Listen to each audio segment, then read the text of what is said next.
bibigay sa mga nakatatanda.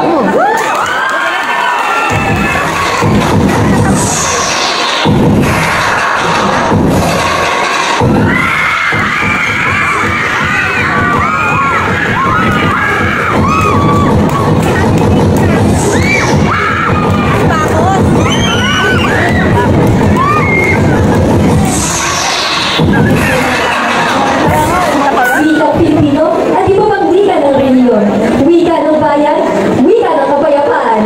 Binibining Martina de Atienza, 15 taong gulang, ang nakambili ng baitang 10 pangkat Gemini.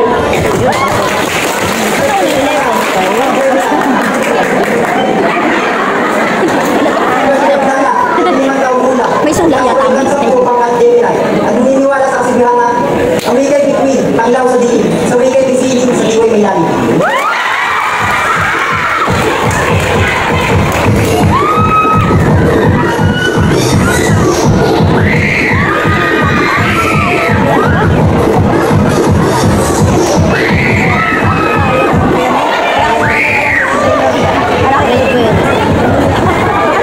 Ang wika ang daan sa puso ng bawat lahi.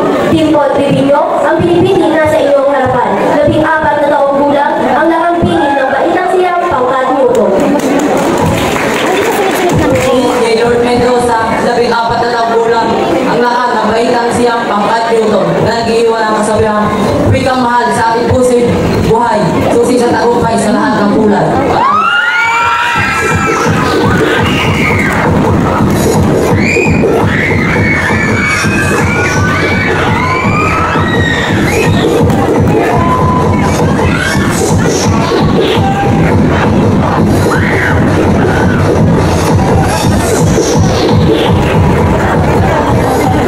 Wikang sariling atin, ating ipagmalaki at gamitin.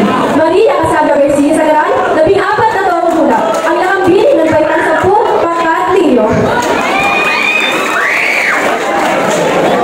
Patrick Villanueva, ang nakakabay ng 10 pangkat Leo. Naniniwala sa kasibihan.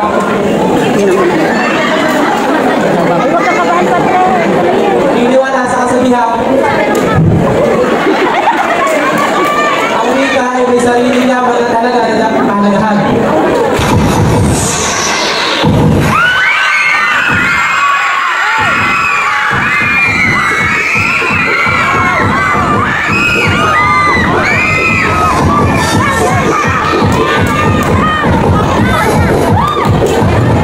Ang Pilipini nasa inyong harapan ay nagnangan ng Jana Nicole Ellis Guerra, 13 taong gulang.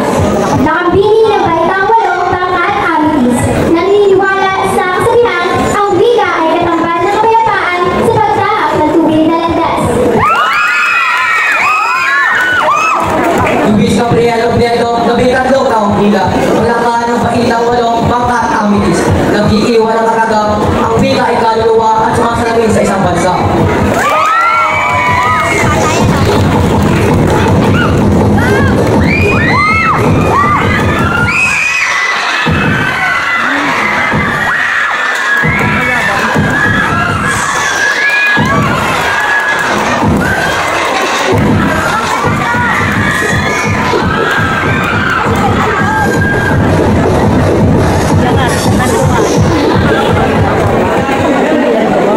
Ang wika ay sagisag ng pagkakaisa.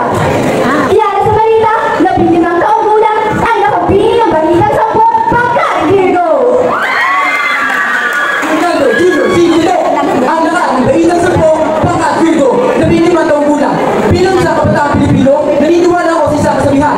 Ang wikang kalawang ating tinataglay ay isang kayamanan hindi may dahil sino man. Muli, Fernando Jr. Sigurdo, lahat ng baitang 10 pangkat Virgo.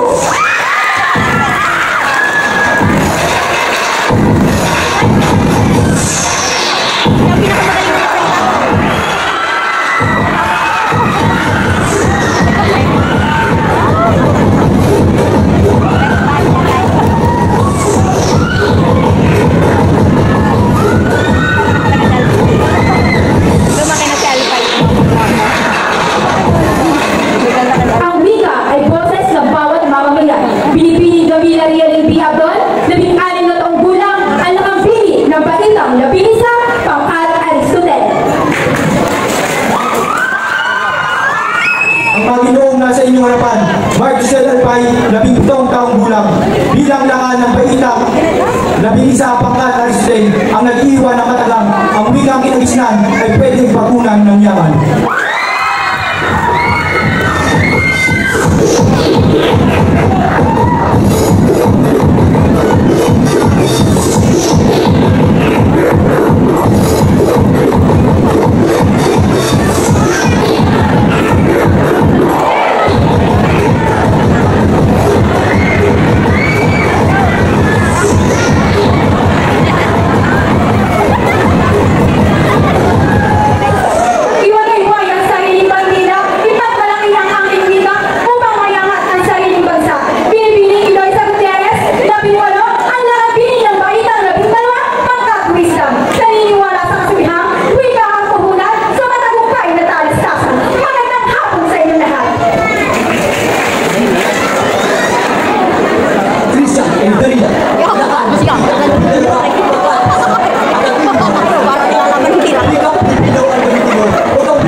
Please subscribe. Only personal use is allowed.